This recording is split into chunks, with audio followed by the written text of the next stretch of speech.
Thank you very much for calling me here. That's my pleasure. And we are going for the first question now.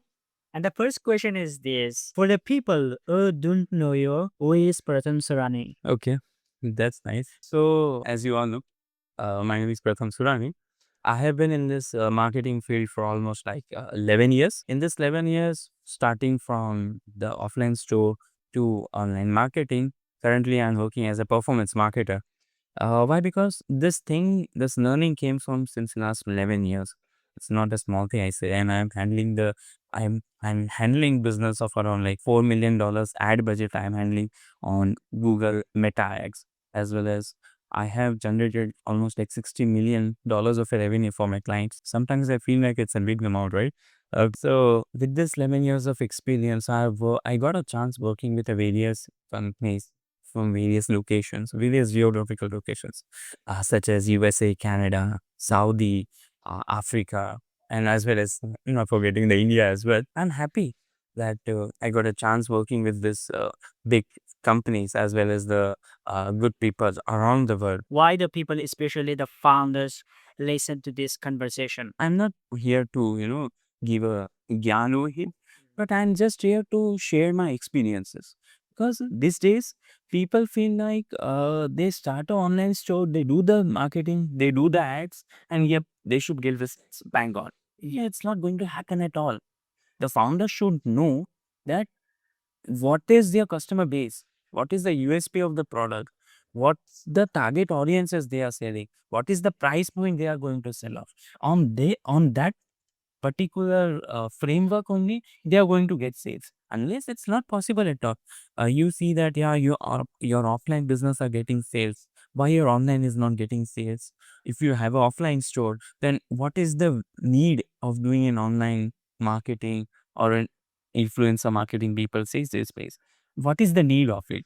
That's what a founder should know.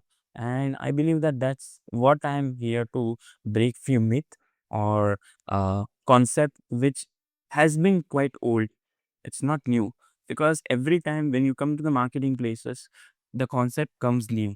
The new concept, the faster you adapt to those concepts, the faster you grow your revenue, grow your profits. That's because ultimately we are working for the profits, right?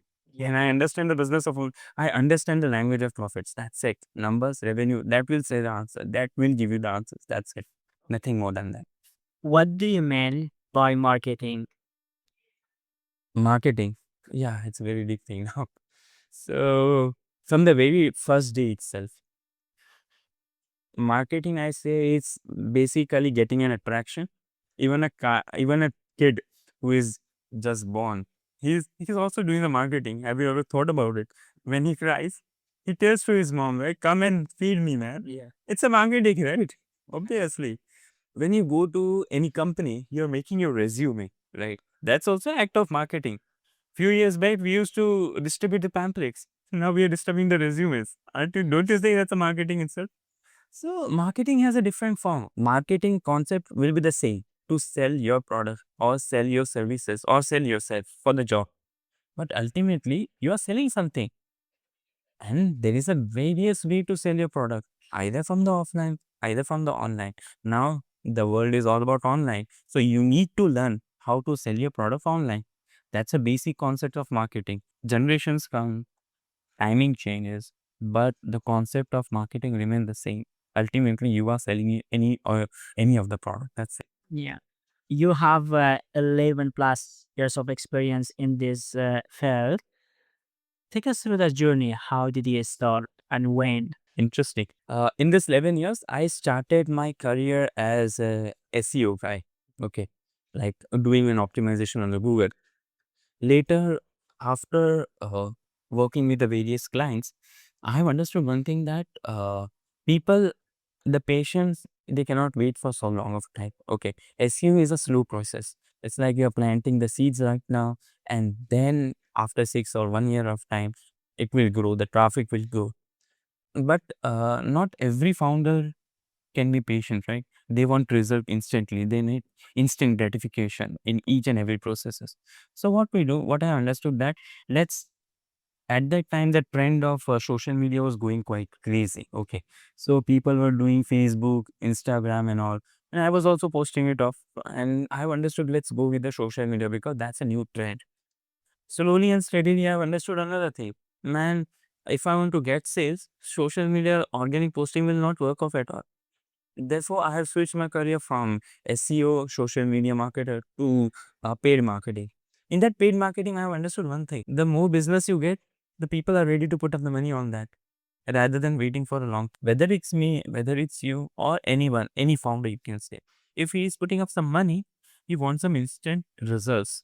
And if you are good at getting the results at some particular amount, then obviously people will bet more on it. So slowly and steadily, I have learned social media marketing, as in paid marketing, marketing on Facebook, doing and managing ad budget from like roughly 50,000 INR, like £500 or $500, to right now I'm managing almost like $300,000, like $3 lakh, you can say.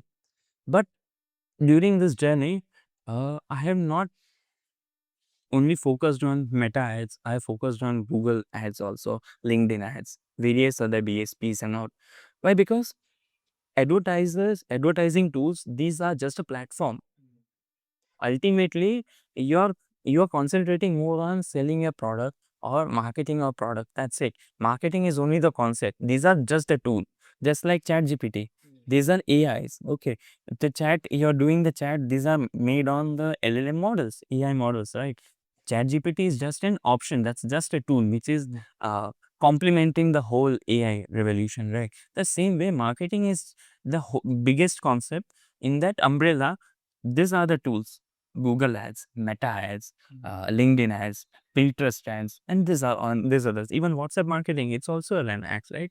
So these are just the tools. How we are utilizing the tools, that's an important part. My colleague, not colleague, you can say my mentor, told me that it's not about how we are being resources, how much resources you have. It's all about how we are utilizing those resources, how we are being resourceful with those resources. So that's an important thing. I think like people should understand that how you are going to do it. It's really amazing to hear your journey. And can you differentiate what's the difference of old marketing with the new marketing? Which one is better, or the people should use both of that? What's your idea? Let's take an example. Okay, now you have 10 lakh rupees or $10,000, right? Or 10,000 pounds, you can say. Now you want to start a business. Okay, where you will put up your money first? If you ask me, if you're telling me that you are need to give a suggestion to any other founder, I give him a suggestion to start with online. Why?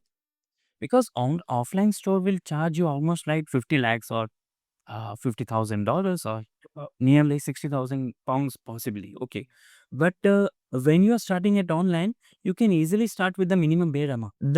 We are running business, we are trying to do a calculation based on the profit, not on the basis of how much amount we are going to spend. And I believe in a simple thing that if you are doing an experiment, try with smaller experiment. If its validation is going good, then you start it with the offline. Unless, don't try it. Because if you want to sell a single apparel or a t-shirt or something, it's better to start it offline. You need to test the concept first. Understand the concept. What is the price point? What is the market? Who are your target audience? Are you targeting male? Are you targeting female? Understand those things. Based on that, those data points, then only you start your business offline. Until now, see, tell me one thing: starting a business in a void is better, or starting a business in a website is better? It is depend of experience now, and according to this AI world, we have to go online, but it is some certainties. We have to follow that. If a person, here's a question also: if a person doesn't know online business, how to enter into this world? Depends what type of business he wants to get in. Okay, it really depends. Because many of the business, what they think like, there's a website, put up an ad, let's start a business. It's not going to happen. Once again, I'm saying it's not going to happen at all. You need to understand everything, every perspective. You need to do a market research, your competitor research. There are many things behind it. Even you need to look after. Take an example. If you are running a offline business, okay, you in that particular area, in that how many kilometers of area can you target? max to max 10 kilometers, Yes. right? You cannot target more than that, right? For the offline business. But for the online business, this whole world is your audiences. Yeah. Anyone can, order your product. Anyone can be in this new world. The shipping has been optimized quite well. You can deliver your products anywhere in the world. Just important part is your product should be taking. You should know if your product had clicked or not. Another thing, which like in big cities like Hyderabad, Bombay, Delhi, or New York City, in 10 kilometers there would be millions and millions of people. If you have a shop as offline, it wouldn't be enough. This is one thing that if you have a gym or you are running any small subscription kind of a business like a gym or cafe, that it makes sense because doing a coffee shop, that makes sense because people come socialize over there. The objective is different. But when it comes to online, it's very different thing. You're targeting everyone. No? People often say that, yeah, I'm selling this product, that particular product. Does that mean that everyone will buy that product? No, not everyone will buy the product. Let me give you an example. Uh, Before that, people like 2 years back, people used to buy yoga pants, yoga shirts, and all. Now people are buying Pilate plants, Pilate apparels, Pilate, this socks and shoes and all kind of thing. Everything, the concept is same. You are buying an apparel for the exercise only. But now the concept has been changed. Before we used to sell it yoga thing, now we are selling Pilates. Motivation or the thing objective behind it is the same. Absolutely same. Ultimately, you are changing the concept. If the concept is giving you much faster results, you pay more money on that part. You bet more on that. Okay. Now we are saying that my mentor told me one thing that see Pratham, running an I too asked him the same question that why I should go with the online rather than offline as I was testing his intelligence. So what I asked that yeah, what I should do. So he told me simple thing. He gave me a simple example. See Pratham, offline store is just like a bank of a river. Have only that part of square meter. Okay, but online store is like a droplet in an ocean. Okay, the more droplet you put, you just blend it. Online store is just for blending in. You should know which droplet makes more impact, which droplet, the color droplet makes more impact compared to the